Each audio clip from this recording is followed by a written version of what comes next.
Your boy Shafferspeeks, man. Before I get anything started, make sure you guys hit that like button, hit that subscribe button. Hit the like and subscribe button. Millaboy Gaming and Heemz Gaming. They do great live streams. You'll see your boy up there, yours truly, kicking some ass alongside them in our mini live streams that we do whenever we go co-op and multiplayer. Now, I'm about to get into this, guys. I'm so sorry that I got into this so late. I completely forgot that Batwoman comes on Sundays now. But let's get into the pilot, man. I really enjoyed this pilot, man. It gave us a nice, even, balanced type of storytelling and a little bit of action. Now this episode starts off with, of course, the usual training sequence. Katie training with her master, of course. She dives into like a lake, and her hands and her ankles are shackled. She has to go find the key at the bottom of the lake, right? And so, as she's doing that, she finds the key. She undoes her. She's trying to undo her ankles, in her hands. And all of a sudden, the hole to escape out of the icy cold water is blocked, and she begins to panic, and she goes into a flashback, of her origin story. If you see that she was a part of the academy. Now, if you guys don't know, Batman hasn't been seen in Gotham for 3 years, right? And so, in his, absence, there's this new military force called the Crows. Well, I'm sorry. It's Crow's security. There you go. Sorry, I blanked there for a second. Crow's security is the only protection that Gotham has in the Batman's absence, right? And so Jacob Kane is Katie Kane's father. He runs that. He actually created that. And so Katie's been trying to get on with her father's, security force for the longest time, but he says that she's not ready. Now, the woman, her love interest, Sophie, is on there right away. She's a badass at it. And so during one of their celebrations, one of the ceremonies, because at this time, Gotham needs some new damn hope because this villain by the name of Alice has been terrorizing Gotham at this point, at least to my inclination. All of a sudden, Katie's half sister Mary calls her and says, "Look, Sophie was kidnapped." And the backstory to Sophie and Kate is actually a really great and messed up one at the same time. During their training, I believe, I want to say the Crow Security Academy, or some school that they both went to, Katie was kicked out of the academy because she refused to denounce her homosexuality. And so Sophie, says, "Okay, to hell with it. I mean, I don't love the bitch. So what?" So obviously that's gonna hurt Kane, make her feel some type of way. And so when Kane realizes that, oh shit, Sophie got kidnapped, she has to go do something out of her love and admiration for her and her honor for herself. She suits up. She goes to Wayne Towers against her father's will, of course, because she feels that she's not ready again, like I said.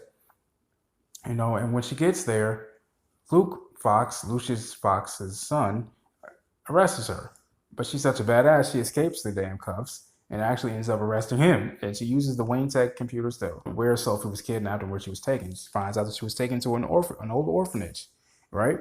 And so it's her whole origin story is just so cool to me, man. Because okay, I'm not gonna spoil. I'm gonna just wait for you to call and had to ask me a couple questions.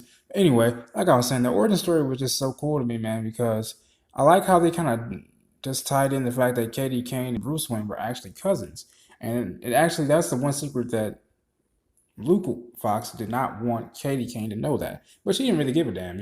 As soon as she got past that, she was right back focused on her mission, which was to get Sophie and the rest of the people that were the hostages to safety, but mainly Sophie, right? And so, but before she goes, Luke says something that doesn't go, huh? The Batman, he still regrets not being able to save Beth, who is Katie's actual sister, biological sister, and her mother. Because as the story goes, they were in a school bus, I believe. They were just riding down, the highway or whatnot, and they were ran off the road by a school bus. And the Batman came in to save the day, got the truck suspended somehow, was able to make it stop. The only problem was the trunk fell open, and Beth and her mother, Katie's sister Beth and her mother, perished, or so we thought. As Luke says, he never found her body. So as soon as he said that, it clicked in my head immediately. My criminal justice degree clicked in immediately, and it'll do that when I do my reviews on Nancy Drew as well at 9 o'clock on Wednesdays. Anyway, so when he said that, the new villain that was terrorizing Gotham, her name is Alice. It turns out when Katie gets there, to the orphanage. She kicks a few bad guys' asses, and Alice knocks her the hell out.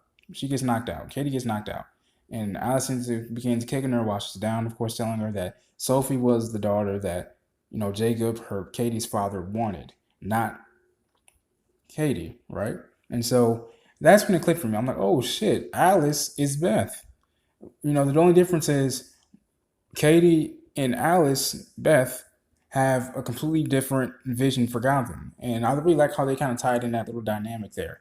It's a very personal, I guess you could call it a sibling rivalry, if you will. But I feel like Alice is somewhat brainwashed somehow. Maybe she found out the truth or something, and maybe that's why she's doing what she's doing with Crow security and just really having a bone to pick with Katie. But this has been your Shafferspeeks, man. Maybe, let me know what you guys think, man. Did you guys really enjoy Batwoman's origin episode, or their pilot episode? Let me know in the comment section below. And also, if you guys have any content you guys would like for me to review, whether that's a magazine article on Marvel, DC, whatever, movies, TV shows, let me know in the comment section below, and I will gladly do it. Capiche?